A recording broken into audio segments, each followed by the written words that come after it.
وأصحابه الهادين المهديين أما بعد فأعوذ بالله من الشيطان الرجيم بسم الله الرحمن الرحيم لا تجد قوما يؤمنون بالله واليوم الآخر يوادون من حاد الله ورسوله آمنت بالله صدق الله مولانا العظيم وصدق رسوله النبي الأمين المكين الكريم ونحن على ذلك لمن الشاهدين والشاكرين والحمد لله رب العالمين۔ کچھ کہنے اور سننے سے پیشتر آئیے ہم اور آپ مل جل کر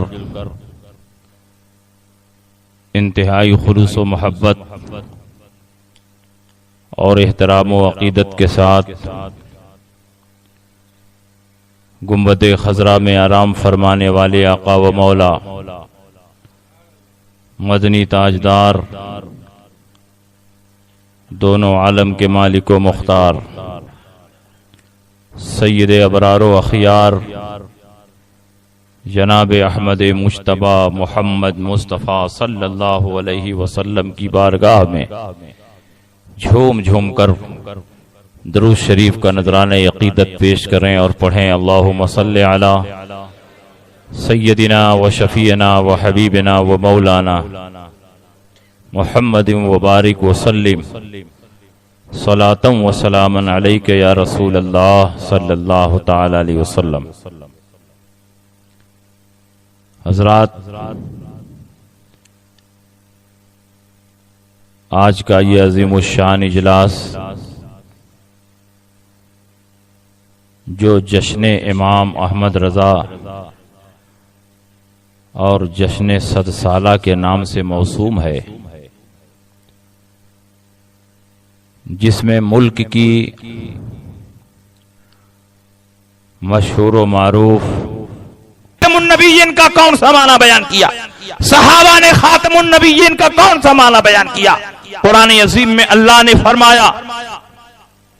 ما کان محمد ابا احد من رجالکم ولکن رسول اللہ وخاتم النبیین۔ خاتم النبیین کا معنی نبی اکرم صلی اللہ علیہ وسلم نے خود بیان فرمایا، انا خاتم النبیین لا نبی بعدی، میں خاتم النبیین ہوں اور میرے بعد کوئی نبی آ ہی نہیں سکتا۔ یہی معنی صحابہ نے سمجھا، یہی معنی تابعین نے سمجھا، یہی معنی ائمہ مجتہدین نے سمجھا، یہی معنی فقہاء اور محدثین نے سمجھا۔ 1400 سال سے پوری امت محمدیہ خاتم النبیین کا یہی معنی سمجھتی رہی کہ حضور کے بعد کوئی نبی نہیں آ سکتا، کیونکہ حضور سب سے آخری نبی ہے۔ بے شک بے شک۔ مگر خاتم النبیین کا معنی بدل دیا، اس نے کہا اس میں بالذات کوئی فضیلت نہیں ہے، کوئی پہلے آ جائے کوئی بعد میں آ جائے۔ اگر خاتم النبیین کا معنی یہ لیا جائے کہ حضور بالذات نبی ہے، حضور اصلی نبی ہے، تو اگر حضور کے بعد بھی کوئی نبی پیدا ہو جائے تو چونکہ وہ اصلی اور بالذات نبی نہیں ہوگا، اس لیے حضور خاتم النبیین رہیں گے۔ میں کہتا ہوں کہ حضور علیہ السلام کا خاتم النبیین ہونا یہ وہ فضیلت ہے، وہ خصوصیت ہے کہ حضرت آدم سے لے کر حضرت عیسیٰ تک اس خصوصیت میں کوئی شریک نہیں ہوا۔ نبی اکرم صلی اللہ علیہ وسلم ایسے آخری نبی ہیں کہ آپ کے بعد نہ کوئی ذلی نبی آ سکتا ہے، نہ عکسی نبی آ سکتا ہے، نہ بروزی نبی آ سکتا ہے، نہ اصلی نبی آ سکتا ہے، نہ نقلی نبی آ سکتا ہے، کسی قسم کا کوئی نبی پیدا نہیں ہو سکتا۔ مگر انہوں نے کہا نہیں، حضور کے بعد کوئی نبی آ جائے تو آپ کی خاتمیت میں کوئی فرق نہیں پڑے گا۔ شفاء قاضی ایاز میں امام قاضی ایاز فرماتے ہیں، اور الاشباح والنظائر میں یہ جزیہ موجود ہے، من لم یعرف ان محمد صلی اللہ علیہ وسلم آخر الانبیاء فلیس بمسلم لانہ من الضروریات۔ جو یہ نہ مانے کہ حضور علیہ السلام آخری نبی ہیں، جو یہ نہ مانے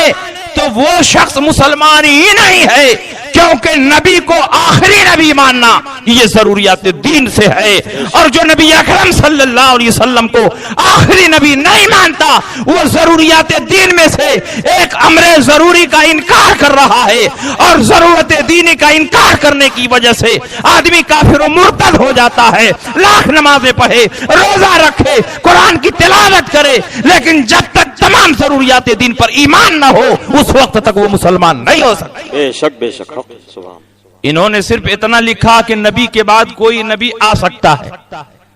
مرزا غلام احمد قادیانی جو قادیان کا دجال ہے، یہ کانا دجال انتظار میں بیٹھا تھا، انہوں نے کہا کوئی نیا نبی آ سکتا ہے، تو اس نے سوچا کہ جب آ ہی سکتا ہے تو آ ہی جائے، اس نے فوراً نبوت کا جھوٹا دعویٰ کر دیا، اس نے کہا میں نبی ہوں۔ اب یہ خود چلانے لگے